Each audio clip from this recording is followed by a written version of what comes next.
The main objective of this session is to improve the awareness of the facilities of the Turnitin software that we have purchased University of Colombo. Today we have invited Ms. Sanjeevani Somaratna, the Senior Assistant Librarian of the Faculty of Science, to give this awareness to all the staff members of UCSC. And we can have a discussion after that, and any question, anything with regard to that. So, Ms. Sanjeevani, so thank you very much for coming, and I will hand it over you to do the session now. Thank you very much, sir. Hope you can see my screen now. Yes, yeah, we can see. Yes, yeah. We can see. Thank you very much for inviting me to conduct this session for UCSC academic staff. And then the main title of this today's workshop is Turnitin as a Similarity Detection Tool or Plagiarism Detection Tool. And as you all know, recently University of Colombo, we subscribed this Turnitin plagiarism detection tool, and we spent nearly 5 million to purchase this similarity detection tool.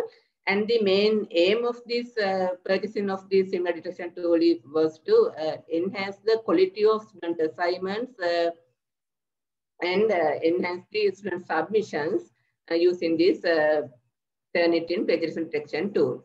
Then parallel to that, the main objective of today's workshop is to introduce this Turnitin similarity detection tool or plagiarism detection tool with 3-year class experience in order to enhance the quality of student assignments. Then actually that I'm going to cover this workshop under 4 parts, part 1 to part 4, because otherwise it will be a very lengthy one. Then under the part 1, I am going to cover how to create similarity report for your research paper or for your own submissions. Then there I am going to cover how to log into Turnitin and how to activate quick submission and how to upload your similarity, your research paper for similarity check. In under the part 2, I am going to cover how to create a class and how to add students. And also there are 2 types of class I am going to cover there. What are standard class as well as master class. And also I am going to cover how to add teaching assistants to the master class. Then under the part 3, this is regarding assignments. There I am going to cover how to add an assignment for your class. Under the last part or part 4, this is I am going to cover how to interpret the similarity report, what is generated by the Turnitin similarity detection tool. And there I am going to cover how to interpret the similarity score and how to add comments and how to download the report, which is generated by this Turnitin similarity detection tool. And then these are the main parts that I'm going to cover. Then after each part, I think it's better to have a small discussion. Then we can adapt to that. And before move to the part 1, I want to define. I'm going to define what is plagiarism. And then according to the Merriam-Webster online dictionary, the plagiarize means, actually, I think you all know what is plagiarism and what is plagiarize. And it is to steal and pass off the ideas or words of another as one's own. And it's also to use another's production, without crediting the original source, and to commit literal, this is a commit literal theft, and to present as a new and original an idea or product derived from an existing source. And these are the this is the definition given by the Merriam-Webster online dictionary about plagiarism. Then according to Turnitin, they have identified 12 types of plagiarism. These are mostly done by our students, and there are student collusion, inadvertent plagiarism, paraphrasing, and computer code plagiarism, and word for word plagiarism, and also self-plagiarism, that even if you copied from your own text or own report, then it's again a kind of plagiarism. Likewise, there are 12 types of plagiarism identified, which are commonly done by our students. Then this is that I'm not going to detail what is plagiarism and what are the types of plagiarism. Now I am directly more to the first part of my presentation, how to activate your quick submission and how to upload your paper for similarity check. Then I have prepared actually 4 small videos. Then after this, because that otherwise it takes a long time to demonstrate this, then I directly move to that. Then you can understand how to activate quick submission and how to check the similarity for your research paper or for your assignment.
Turnitin acts as a similarity or plagiarism detection tool.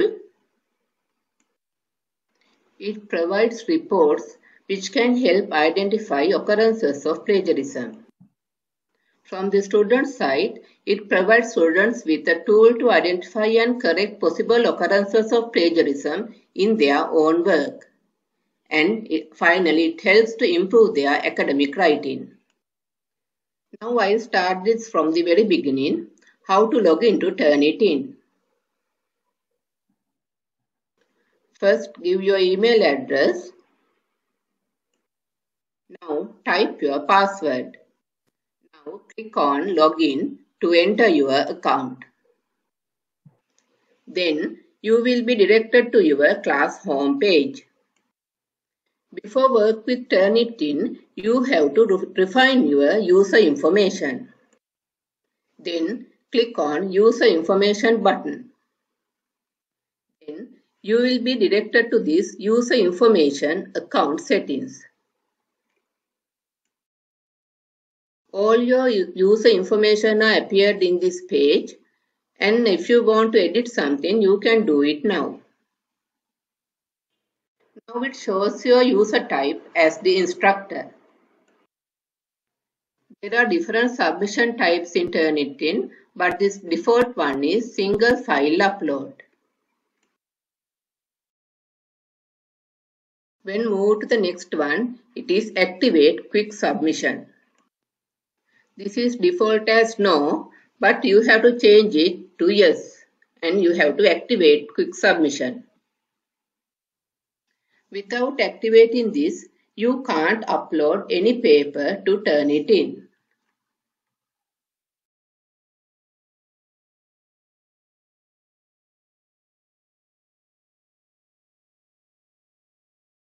After all the changes of user information, then click on Submit button. This quick submission button allows you to add papers for similarity check. Click on the Submit button. Now it asks you to customize your search.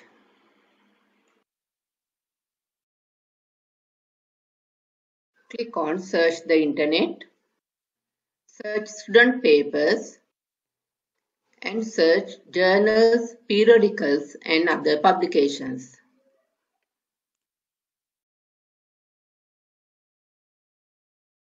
Then it asks whether you like to submit your paper to the standard paper repository. This is very important to remember. If you are going to check the similarity for your unpublished research article, always select No Repository. If you select Standard Paper Repository, before publish your article, it will be added to the Standard Paper Repository of Turnitin. Then you will be caught self-plagiarism when you are going to publish your article. Then click on the Submit button. In the next page, you have to give your details. Your first name, your last name, and the submission title.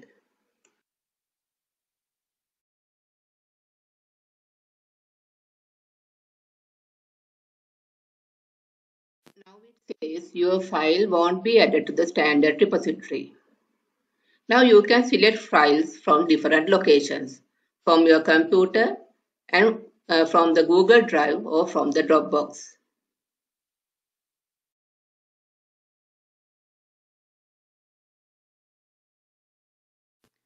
After adding the file, click on Upload button.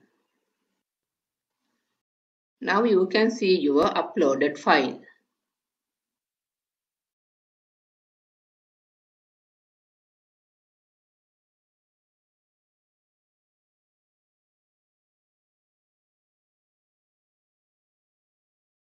Now click on Confirm button. Now your submission is completed and you will be received a digital receipt. Now your file has been added to your assignment inbox. When uploading files to Turnitin, you have to remember the file uploading must have password protection turned off. Then it should contain more than 20 words and should be less than 800 pages in length and be less than 100 MB in size. This is your quick submit page. Here you can see all the files you have uploaded. All these files are arranged according to the similarity score. Now you can check your similarity report. When you click on the similarity score, it shows you the similarity breakdown. This is how it appears. By adding filters, you can refine your report.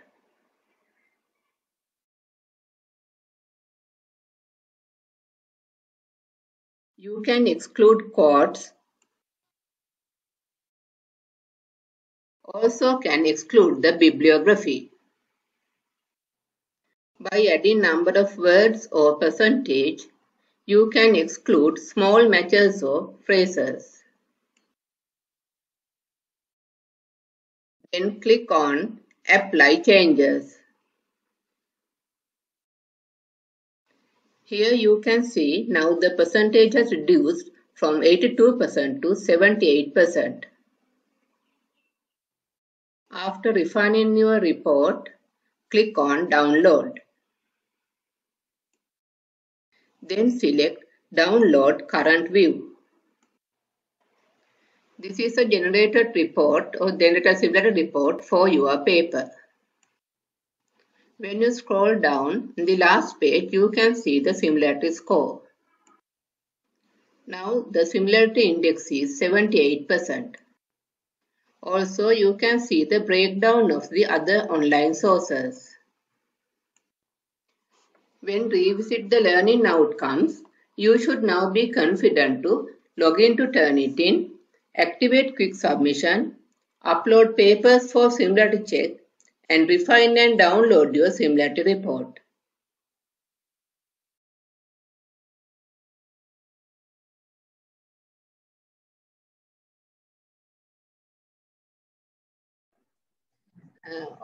This is the first part of my presentation. Then this is how to upload similarity, how to upload your research paper to Turnitin to similarity check. And there you have to activate your quick submission button, and you can directly upload any papers as quick submissions. Then you can generate reports for your student assignments or for your own papers using this quick submission activation. Then any questions regarding this quick submission, activating quick submission, and how to generate reports using this quick submission? Now, I think I can answer now, or I can move to the next answer. What is the best way then?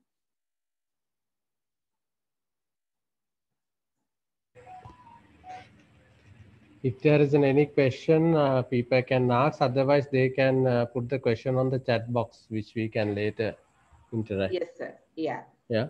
Yeah. Oh, okay, sir. Right. Yeah. So since the time is limit, you can go to the next, and I'll invite the others to post their question on the chat box. Okay. Yes. Then thank you, sir. The next part is how to add students. How to create your classes and how to add students. Then I'm going to cover that part. Then at the end of the session, I think we can have a discussion. How to create a student class with Turnitin. From this presentation, you will learn how to create a standard class and how to edit class settings, how to enroll students to the class, how to manage your student list, then how to create a master class. Finally, how to add instructors to the master class. First, we'll see how to create a standard class. In Turnitin, the class is used by the instructor to organize students and student submissions into groups. A class and its assignments are fully available to the instructor between the date of the class creation and the selected expiration date. If it is a standard class, it can be accessed by the instructor who created it, and also any student of the class. Before moving to create a class, we'll see what is student license space. If a student is enrolled in at least one active class, he or she will be taking one license space. If a student is no longer enrolled in an active class, he or she is removed from the license space. Then the vacant space is made available for other students to use. Therefore, new classes should be created each semester or year when a new group of students is in a course. We'll see how it works using this example. All these 6 students are enrolled in 3 different classes, Class 1, Class 2 and Class 3. These students are using 6 license spaces from students. Here, the end date of all the classes are similar. It is 31st of July. That means all the classes are expired on 31st of July. Therefore, all these 6 students are no longer in any active class after 31st of July. Then, he or she is marked as an inactive student. Therefore, his or her license space is freed up for another student to use. Here again there are three classes, class 1, class 2 and class 3. There are three different instructors for these classes as instructor 1, instructor 2 and instructor 3. Here each instructor has created different end date for each class. That means you can't use the student's license space until 31st of December to add another student. Therefore, end date is very important when creating classes. Now we'll see how to add a class. Click on the Add Class button on the top right-hand corner. First, we'll see how to create a standard class. Then give the class name.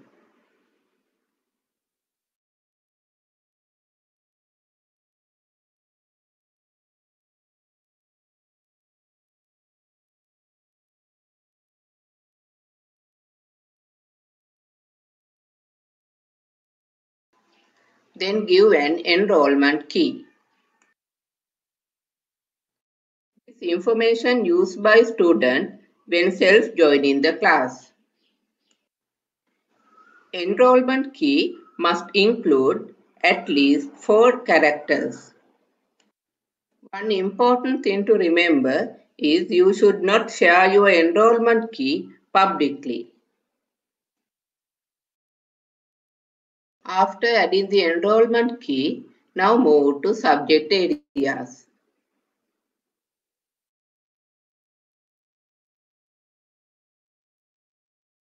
Now you can select the most suitable subject area for your class.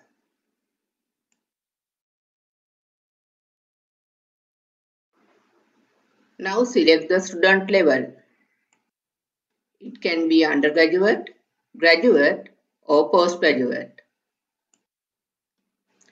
Then the class start date, it is automatically appeared there.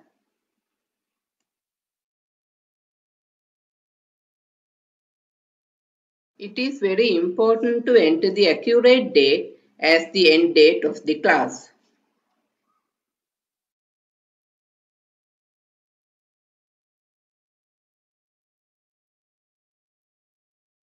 Now you have filled all the fields of your class settings. Now click on Submit.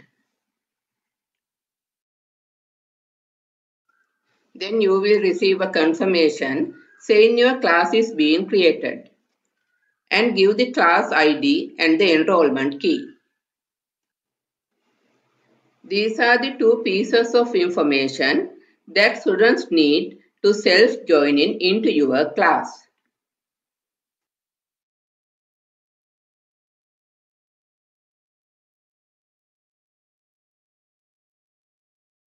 Then it leads to your class page.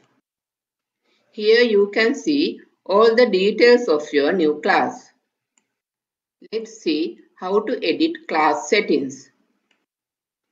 If any time you need to change class setting details, such as the class end date, just click the edit icon. Now you can edit the class. If you forgot your enrollment key, you find it here.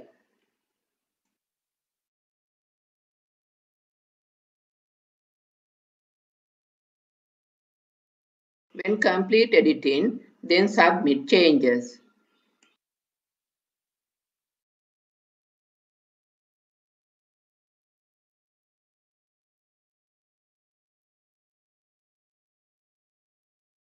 Now you have created the class.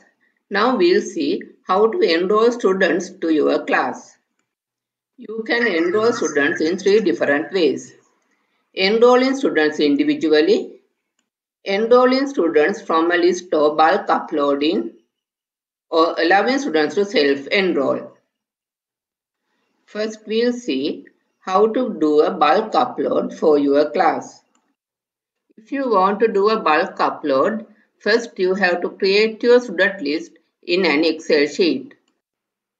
There should be 3 columns in the list. First column, student first name. Second column, student's last name. And in the third column, student's email address. Now we'll see how to do it in your class. Again, in the class page, select your class. To access the student roster, click the Students tab at the top of the screen. You can see the class list is currently empty. Let's see how to do a bulk upload. Then click on Upload the student list first. Now you can choose your student list from your computer. Now select your student list. Then click Upload List. Now you can see the student list. Now it allows you to check the student list for errors. If there are no errors and if you want to submit this list, click Yes, Submit.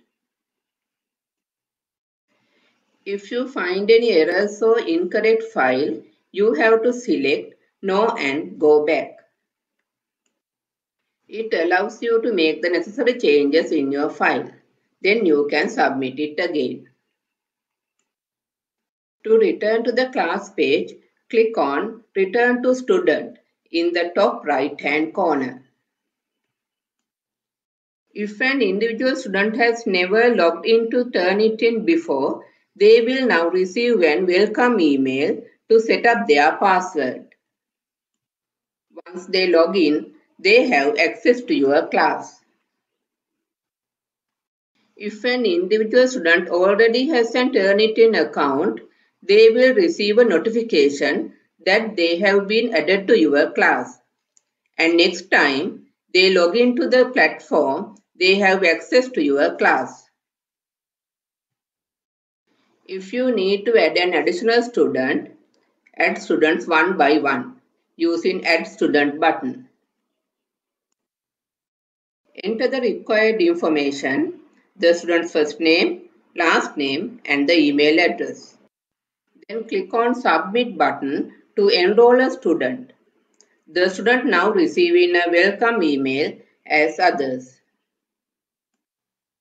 Now let's see how to manage your student list. Once you have added students to your list, you see the list here. This can be considered as your active class. Any student in this place is now considered to be used one license space. If you want to remove student from the list, click drop or trash icon on the right hand corner. Now we know what are the basic features of the standard class. Now let's see how to create a master class. First we'll see what is the master class. Sections of a class are taught by other lecturers or by teaching assistants. A class with the sections can be created in Turnitin. The instructor creating the master class can set up sections for the other instructors. These instructors are referred to in the master class as teaching assistants. To create a master class, again you have to create Add Class button. Now select the master class there. Then give a name for the class.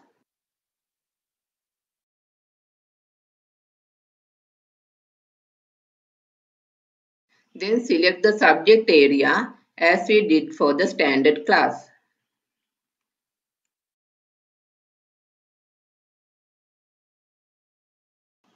Then select the student level. Now set the class end date.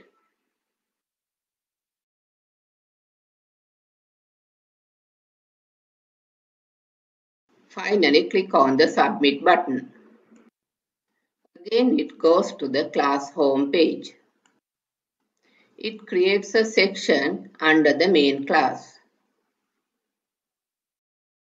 Now you can add teaching assistants for each section. You have to fill the first name of the teaching assistant, then the surname and the email address of the teaching assistant.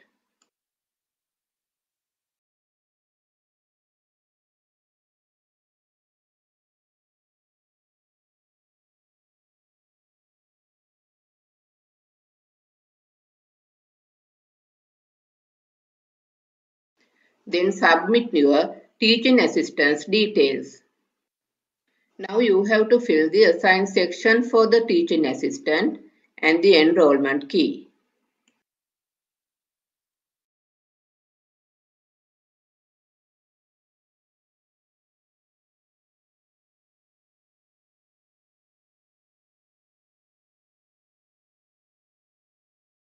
Then submit your teaching assistant's details.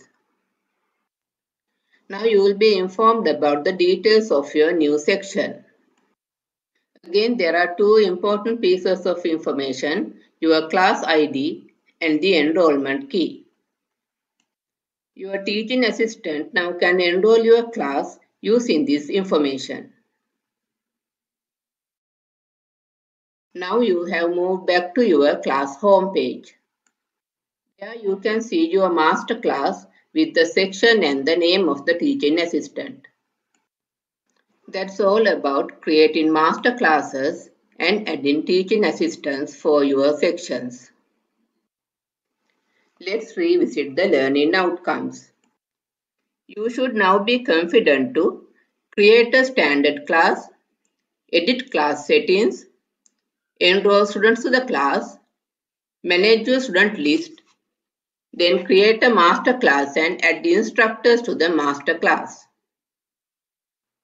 For more information, visit Turnitin Feedback Studio.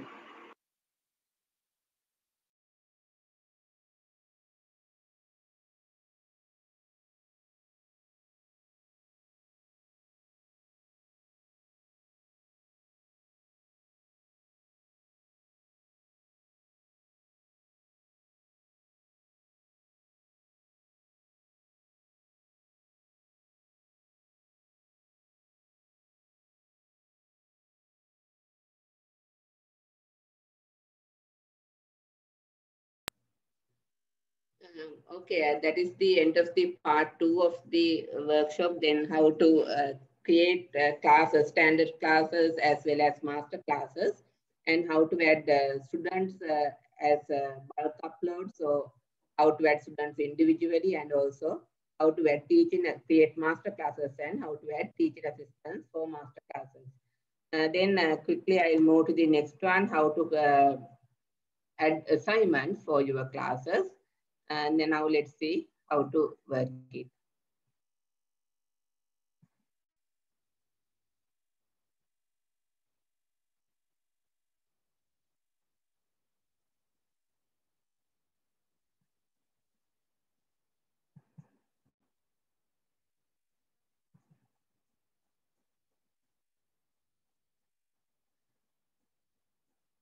How to add an assignment to a class.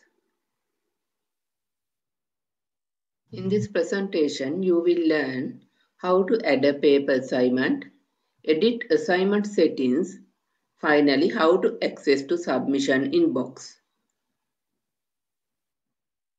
All submissions by students are made to assignments in a Turnitin class. Assignments for a given class are created, displayed, and modified from the class homepage. Let's see how to create a paper assignment. Before adding a paper assignment, we should have a proper knowledge about what are the acceptable file types for similarity check. These are some examples for the acceptable file types. Not only that, student submissions must not be password protected. They must contain more than 20 words and be less than 800 pages in length and be less than 100 MB in size. Now let's see how to add an assignment. If you have login as an instructor and already has created classes, click on the name of the class in which you like to create an assignment. Then click on green color Add Assignment button. Then select Paper Assignment. This is the first step in creating an assignment. Paper assignment type is the base assignment for all the other assignment types. Now you have to fill the details of your new assignment. First, give an assignment title.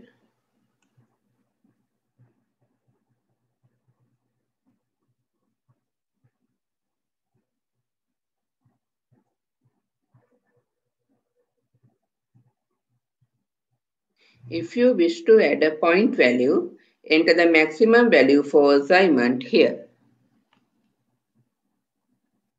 Then select Allow only file types that Turnitin can check for similarity. Now set start date and time. Then set due date and time. If you wish to use online grading, then set post date. Now move to optional settings. Optional settings helps you to customize your report. In the text box, you can enter special instructions. Then select Allow submissions after the due date.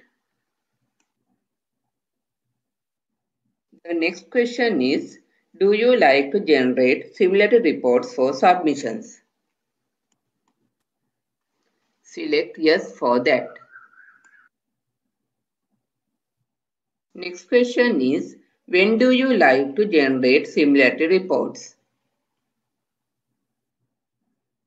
There are three options here. Immediately first report is final, and immediately after the submission, finally on due date. It is better to select the option 2.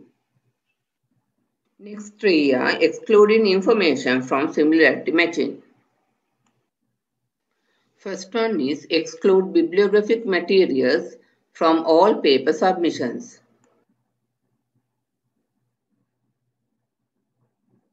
Next one is exclude quoted materials from all submissions. It is recommended to select both of the options No, because it allows you to identify errors in the bibliography as well as the codes. Next one is exclude small sources.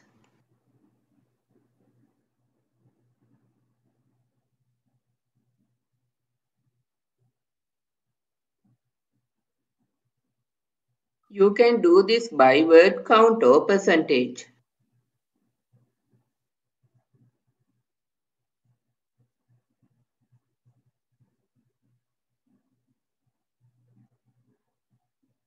Next question is, do you allow students to see similarity reports?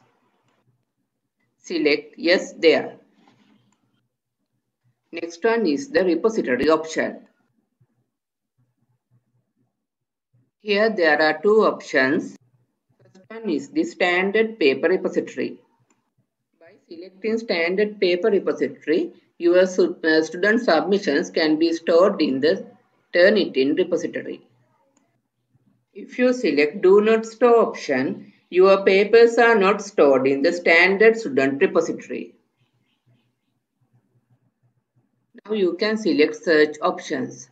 Student paper repository, current and archived internet, periodicals, journals and publications.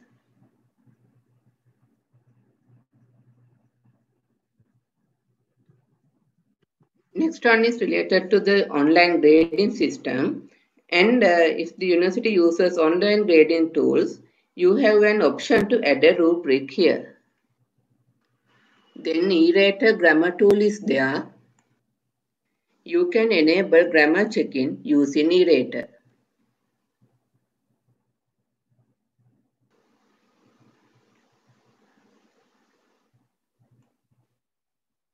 Finally, click this box if you would like to save these options as the default for future assignments.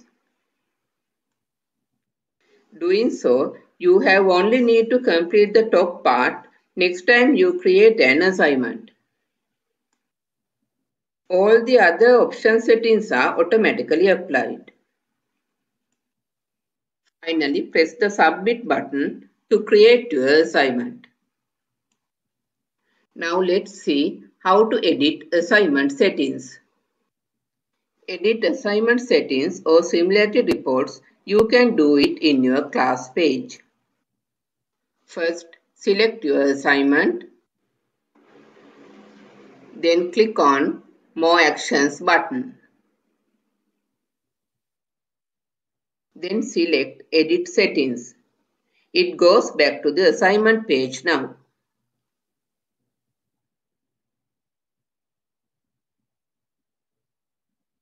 If there are any changes, now you can update the paper assignment. Click Submit at the bottom for Save Your Changes. There it is important to remember, any changes made to the similarity report settings will only apply student submissions after that point. No changes in existing submissions. Now we'll see how to access the assignment. In the class page, you can see assignment due dates and number of submissions so far.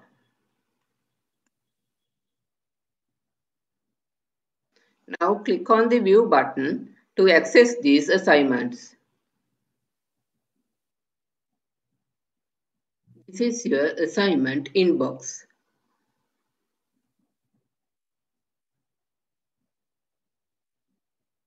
If you need to submit a paper behalf of the student, click this Submit file.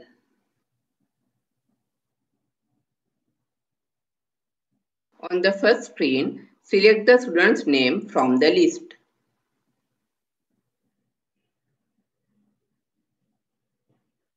Then add the submission title. Now you can select the file location from your computer, from the Dropbox, or from the Google Drive.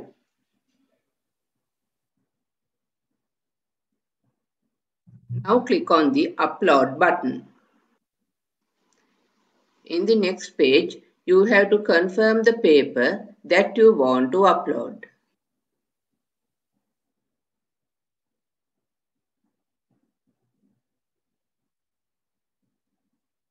If it is okay, click on the Confirm button.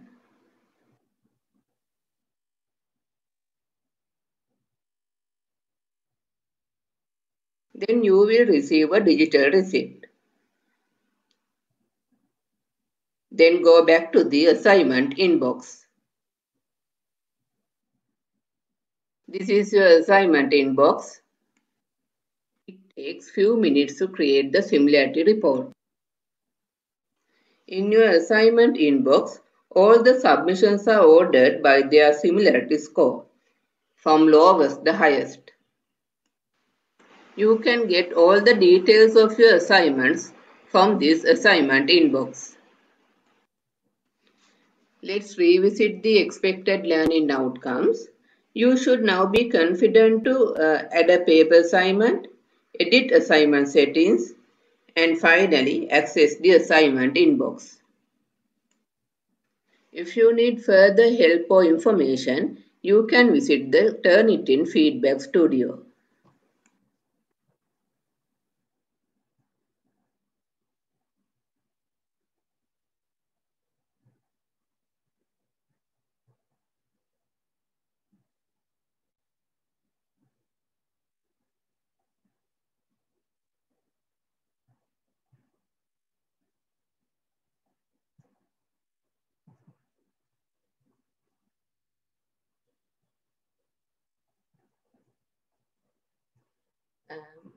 Okay, that is the end of the third part. How to add assignments for your account, for your to check similarity, to get similar report. Then, without wasting time, I'm going to the next one, how to interpret your similarity reports. Then, I think after that we can have a discussion and I can answer the questions. Then, I'll move to the next one directly. Then.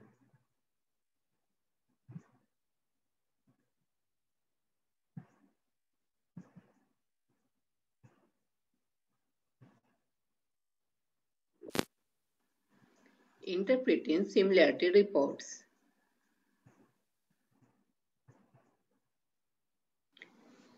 In this presentation, you will learn how to interpret the similarity score, view similarity matches and sources, refine the similarity report using exclusions, add feedback to the report, and finally how to download a similarity report. Here you can see the generated Turnitin reports for student submissions. When similarity reports are generated for your student submissions, these are compared against the Turnitin repositories. These repositories are Student Paper Repository, Private Institutional Repository, Current and Archived Internet, and Scholarly Repository. Let's see what is similarity score. The similarity score is a percentage of a paper's content that matches to Turnitin's databases. It is important to remember it is not an assessment of whether the paper includes plagiarized material. Let's have a look how to view similarity matches and sources. This is your assignment inbox. You can see assignments are arranged according to the similarity percentage. There are 5 color zones. If there is no similarity, it shows by a blue color. Then 0 to 25% by green, 25 to 50 by yellow, 50 to 75 by orange, and above 75 by red color. This is a student assignment submitted for Information Skill Development Program. Let's see how to interpret the similarity report of this assignment. On the top of the page, you can see student's name, assignment title, current marks and the maximum marks. In the right hand side, you can see various tool sets. In blue, grading and feedback tools. In red, similarity tools. And in gray, download the submissions and access the submission details. Let's look into Similarity Layer. To check the similarity tools, you have to click on the layer icon of the red tool set. Then click on the similarity score to open up the match. This shows overall similarity score as well as the top matching source with individual percentages that add up to make up the overall score. This is not a list of all matching sources, just a most likely source for each match. You can see differently colored highlights over the student text. Each color indicates different source. The beginning of the match, it indicates by a number in the same color. Then click on the number. When you click on the number, you can find the source of the original paper.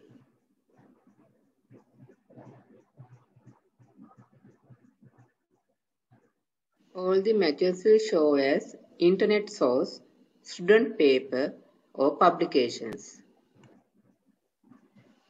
If you click on the right arrow next to the source, it gives you match breakdown view. Now you can see a match breakdown with all possible sources. In the conclusion part, there are no any highlighted areas. This means this part indicates only the original text. Again, when looking at the reference list, you can see each reference has highlighted in a different color. Now let's see how to view all the sources of the similarity report. To view all sources, click the All Sources icon from the Similarity toolbar. All sources are displayed within the All Sources side panel, and a list of sources will be displayed in descending order.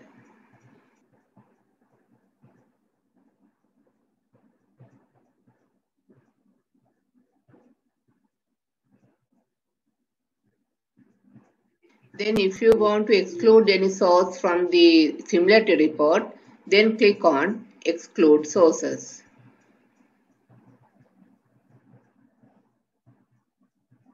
Before accepting the generated similarity score, we have to refine the similarity report. Let's see how to do it using exclusions.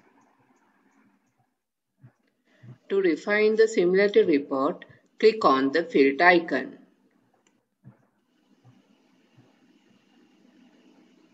Then exclude quotes. Same way you can exclude bibliography from the report. You can exclude small matches as well as phrases by limiting words and percentage. After adding filters, now click on Apply Changes. After refining the similarity report using exclusions, now again check the similarity score. You can see the similarity score has reduced from 63% to 50%.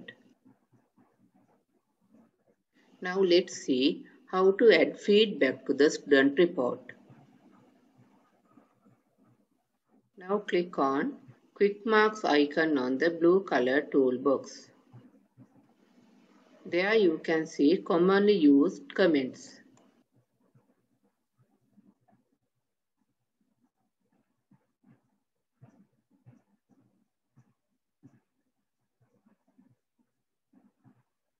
Now you can drag and drop suitable comments on the student submission.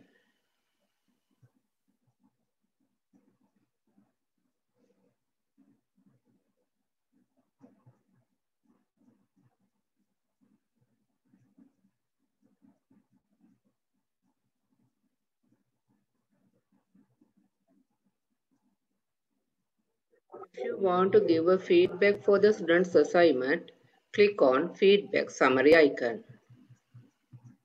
There you can give 3 minutes voice comment or a text comment. If you wish to apply any online grading system, you can do that by using this rubric icon. Next, we'll see how to download the similarity report. Now click on the download icon. Then click on Download Current View. Here you can find the downloaded similarity report.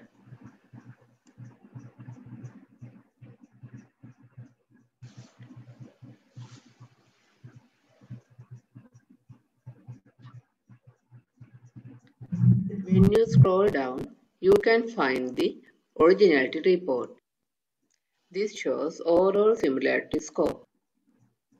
All the comments and the feedback given to students are in the final page of the report. Students can use these comments and feedback to improve their assignment before their final submission.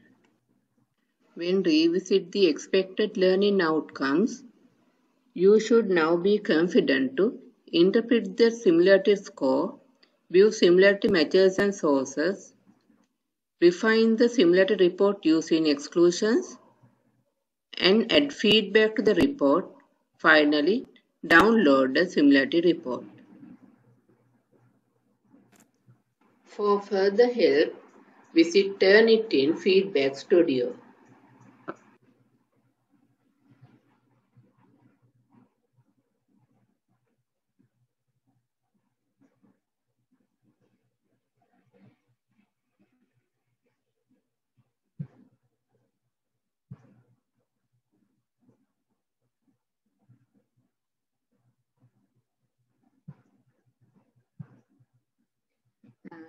Okay, that's the end of the session. Then I did quickly because of the limitation of the time.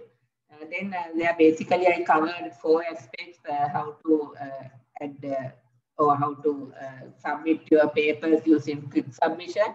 Then how to create classes and how to add teaching assistants. Then how to add an assignment for your class and how to then finally how to interpret your similarity report. Then I'm now I'll move to the answer the questions. First I'll answer the questions available in the chat box. Or are there any questions before that? Or may I have to move? You can first answer those things, so we will start interacting after that. Yeah. Okay, sir. Yeah. The first one is what happens if someone adds their paper to the repository by mistake? Is there a way to revert it? Yes, actually, then there's a way to revert it. Then you have to write to the administrator of the University of Columbia administrator, who is Mrs. Sridharan at the main library. Then she has to write to the Turnitin main company, and then after that, actually it's a long process. Then after that, you can take your report back, but there's a mechanism to revert that. Then, but you have to write to the University of Columbia administrator, and through her you have to send that to the Turnitin main company. I think I gave the answer for the first question. Then the second one, can we use masterclass and add more than one teaching assistant? Yes, we can add more than one teaching assistant for masterclasses. And the second part of that, one section belongs to one teaching assistant or several teaching assistants. Actually, I am not aware of that. As I got known, each section we can add one instructor, one teaching assistant for each section, because in the master class, we have to create different sections. For each section, we can add teaching assistants. Then I'm not sure whether we can add more than teaching assistants for one section, but actually, so I have to check that. I'm not pretty sure about that, but for each section, we can add at least one teaching assistant. Just like to ask one small thing. Is there any limit of the number of TAs one instructor can create, or number of classes or master classes one person can create? No, sir, there's no limit. No limit for teaching assistants. The limit is only for the students. Okay, students. What do you mean by the limit? Normally, it says that there are around 8,000 student accounts for the university. Okay. But there's a breakdown of that. There are nearly 200 postgraduate students and nearly 3,000 undergraduate students. Likewise, there's a breakdown also there. Okay. Then what we have to do always, as I explained in my presentation too, when we are adding students, always it counts the activated students. Then think that if 3 or 4 instructors can add the same student for their different classes, but it takes only one learning space for one student. Then if all the student classes are expired in the same day, then there's no problem. Then we can add another set of students in the next day.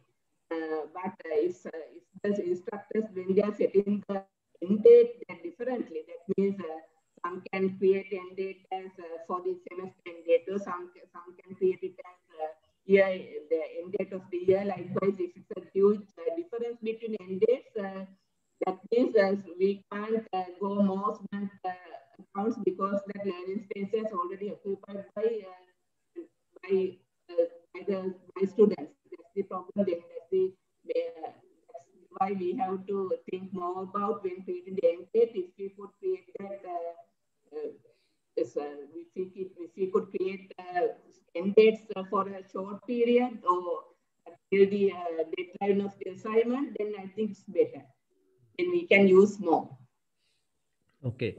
So then now, for example, the different teachers may create the different classes and they may add, as you shown, using an email address to the particular class. So before Yes, that, is there any requirement at the system level that we have to add the students to the system, something like in all the registered students at the UCSC, do we have to create, or can we put in any email list, any emails, and then at the people? Is there how it really works? yes, sir. No, there's no any prior requirements, sir. Then I think that is once lecturer that he or she needs to add the understand for his or class, then he or she can create email list in Excel sheet as I explained in my presentation. And then after adding, he or she can do the bulk uploading. Then after that, students will automatically receive an email saying that he or that the student has been already added to his express class, and the student has to activate his or her account. And then there's no prior requirement. Anytime we can add students as bulk uploading method, or if otherwise we can add one by one method. We can add students anytime without any prior requirements. Then anyway, if we add any student, then he or she will receive an email to activate his or her account.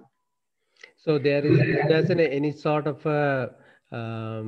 thing, I mean, the policy with regard to the undergraduates, let's say, can we add all the first year, second year, third year, fourth year, all the year students? Is there any policy for final year or nothing at the moment?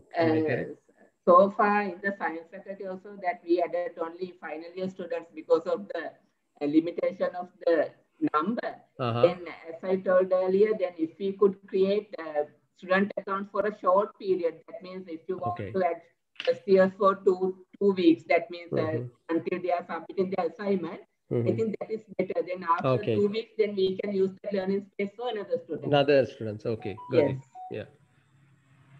Can go to the next question. Yeah, the next question is, can I use masterclass to give TA role a staff member who doesn't have Turnitin Instruct account, or use masterclass to check assignments to his? Yes, we can do that. If he or she doesn't have an Turnitin account, we can add that person as a teaching assistant. If he or she is that person already have this Turnitin account, then he or she can directly join to your master class. Otherwise, as students get in emails, then the teaching assistants also get in emails, and they can activate their teaching assistant account. So my only thing is I wanted to see, since we have not given the instructor accounts for all the staff members, so we can use this technique to give the access to the other staff members. Is it okay? Yes, sir. Yes, sir. Okay. That is the method that we are practicing the science faculty too. Okay, fine. Yes, sir. Next question is, when creating teaching assistant accounts for the staff members, is there a recommended time period to allocate as the end date? Normally, there's no recommended time period, but I think that is the class end date or semester end date may be the end date for that particular class. Then teacher assistant account also should be created according to the end date of the class. That's all in the chat box, sir. Then are there any questions? Then I can. Yeah, I mean, I have a few questions. I'll also ask others. One question is, now you show somewhere, I mean, the teacher can decide to show the simulated report to the students or not to show the simulated report once they upload their whatever the assignment. Suppose if we grant the permission to show the report, and the students may upload that one, and can they also, I guess that they can also download the similarity report, and then they can revise their assignment based on the whatever the similarity report, and they can also resubmit to the same thing if we have set the conditions. Am I correct? I remember Yes, there was sir. similar condition. Yeah, Okay. actually, we practice that for the Faculty of Science at fourth year students when they are Hmm. submitting their final thesis. Hmm. Then we added them to their instructors' classes, and then student can also see the report. Then Okay. after that, he or she can refine that 3 times. Hmm. Then, when they are submitting first time, second time, and third time, they can generate the similar report immediately. Hmm. But after the third time, they have to wait 24 hours for generating the similar report. That's the only difference. Can we restrict the number of time they can refine? I mean, we say like at 2 times or 3 times, something like that. After that, no more refines. Is that all? Uh, And Yes, there are, I'm not pretty sure, sir, but at one point also there's we can select that final mm, first submission as the final one. Then mm. otherwise we can allow them to submit. No, then I am In, not pretty sure that whether we can restrict to mm, 3 times and we something can, like that. Yeah. yeah, till Is the there deadline, yeah, end date of the assignment or deadline, then they can submit and refine the report. in the science faculty, what is the current similarity, the percentage that you So tolerate? for undergraduates, it's decided to take it as 30%. Mm, But postgraduates, it's not finalized yet, but it's more most mm, probably maybe 25%. mm. We had a kind of previous policy, 20% is what we really do it. But I heard in at some other places, if we allow students also to test their similarity, this percentage should be further reduced to something like a 10%. But I don't know whether there was, and we'll have to further check that one. The other question I have is the science faculty also have a lot of dissertations. Yes, sir. Now, I mean, what is the policy? Are you adding the dissertation to the repositories or not? Sir, so far we decided not to add the dissertations to repository because some students they need to do publications. Okay. Then yeah, then we thought after they are publishing their papers, then we can add them. Mm. But till that, otherwise they will go to plagiarism. No, Yeah, then yeah, yeah. that's why we thought. I understand that thing, and then we have a discussion on that thing. How about adding those things after 1 year or 1 year or 2 year to the repository? Because you know that there is a possibility these things are misused in some other places. And I mean, our overall objective is to minimize those kind of cheating things. I mean, it's common that some people try the same dissertation, they submitted some other places. So my personal feeling is in a first year we can give an opportunity for people to publish the papers based on their dissertation, but after 1 year we can add the dissertations to the repository, so then it's protected. I mean, the good works are also protected, at the same time it's protected across the institutes, something like that. Yes, sir, that's a good idea because then after 1 or 2 years, then after we are giving pretty enough time for students to publish their papers without any problem, we can add them. Mm. Then that's only this is a matter with the final year dissertations. Then other assignments we can. There's no problem with other assignments. Only the final year dissertations Mm. we have to give them reasonable time if they wish to publish their Yeah. papers. 1 year may be good enough, I guess. Yes, sir. Uh, okay, so I may come back if necessary, but I'll open the floor for all the other participants to interact with you. Others can ask questions. They can put down the chat box, or they can directly ask. No problem. A small crowd here.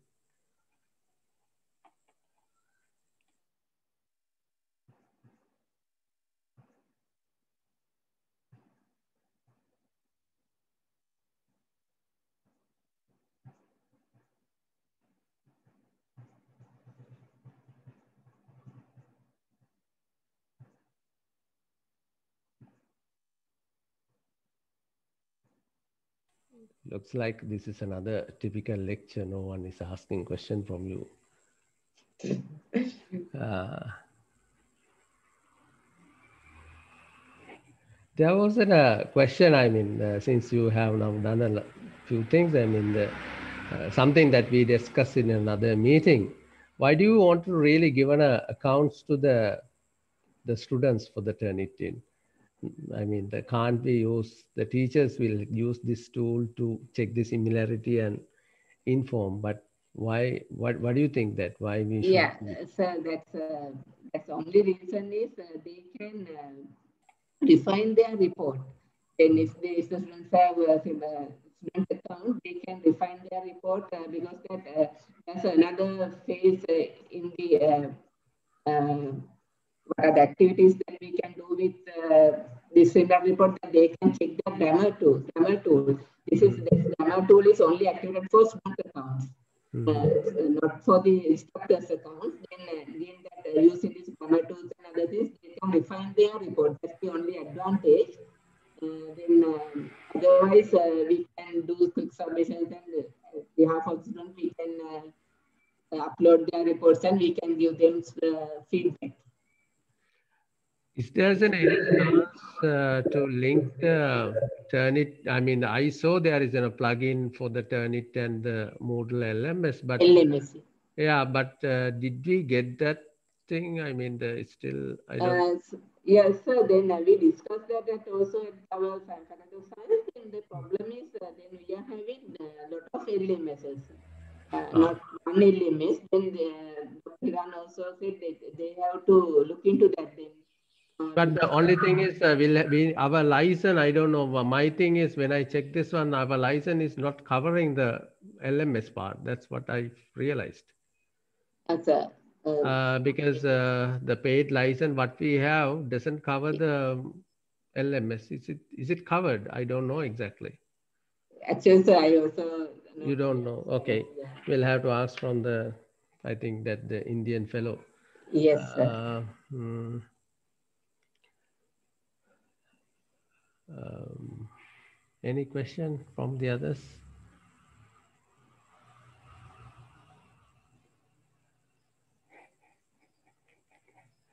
I guess yeah, there is one question. What is an acceptable level of plagiarisms in different types of documents? Okay. Yeah, that's a Yes. good dissertation, assignments, and things like that could be vary. Yeah. Yeah. Yes, You sir. can. What is your opinion on that one?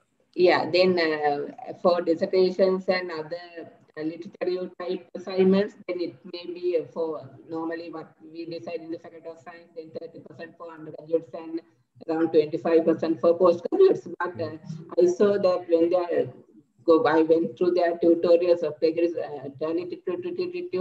they have said for lab reports and some other reports type assignments, it should be around 50% because when we are creating lab reports type assignments, then they have to anyway directly use the methodologies and other definitions from other sources. Then it may be vary with the type of the assignment. Then but for the literature review type assignments, it may be less than 30% or 25%.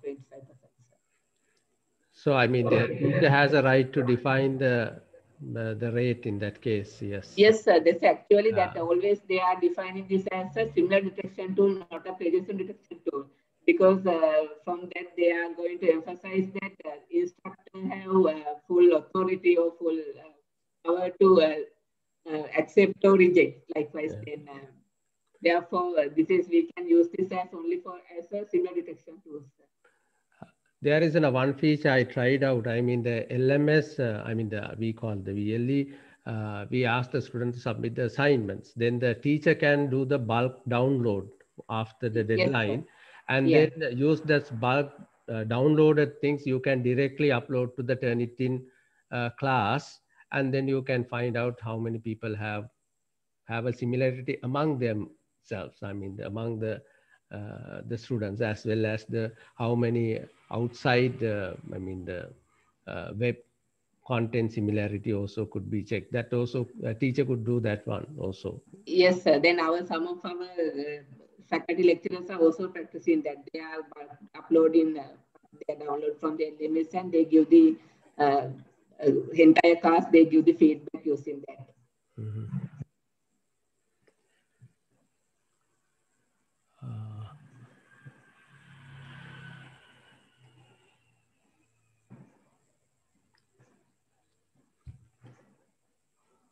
Is there a way to find out the usage of the Turnitin software at the moment?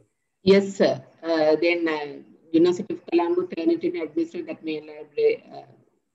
That who is senior for the account wise, we can get in a kind of an update record. Am I yes, correct? Sir. Yes, how sir. Many, how they have used? Yeah. Okay. Yes, sir. According to the instructor's name, we can get an update. Yeah. Since we are paying a significant amount of the money, we need to promote people. Who are you? Yeah, we can get the report about who are the instructors using this Turnitin and who are not using. Likewise, how many page reports that they have uploaded. Likewise, we can get the entire statistics report. Okay.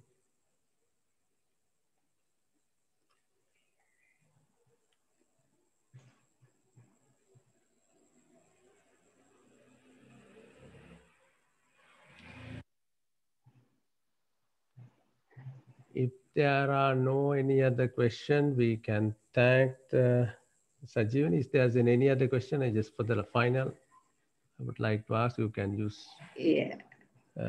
Or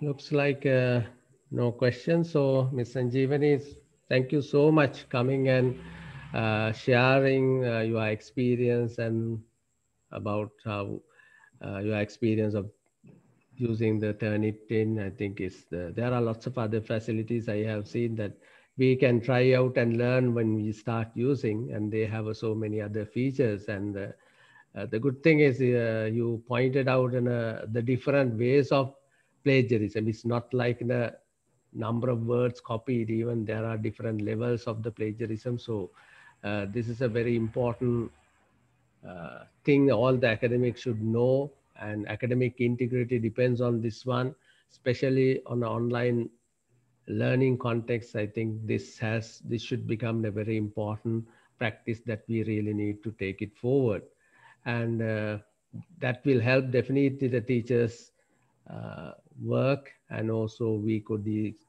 have we don't want to manually check that one, because once you have a Turnitin report, you can use it as in a way of whenever you are giving the marks. Even the marking schemes could be adjusted based on that. For teachers also, there is a lot of things to learn and adopt for the practices, I think. And I hope this seminar would be helpful for all the teachers at the UCSC to use this tool more productively in the TLA, teaching, learning, assessments, all these activities. So thanks so much for coming here as a resource person. I will send you on a formal letter with an acknowledgement for the support given to conduct the seminar. Thank you so much. And also thanks to all the staff members who joined. And I'll keep this recording. I'll share with the other staff members who missed this thing one, and they can use it to know about it. Thanks so much. Yeah, thank you very much, sir. This is new to us too. Then we are also still learning. Then we have to learn more regarding this. And then I want to thank P.Hewagamage and also the Miss Maheshi, Miss Madhushi for organizing this. Thank you very much. Thank you. Okay, I'll finish the meeting now. Okay, sir. Thank you.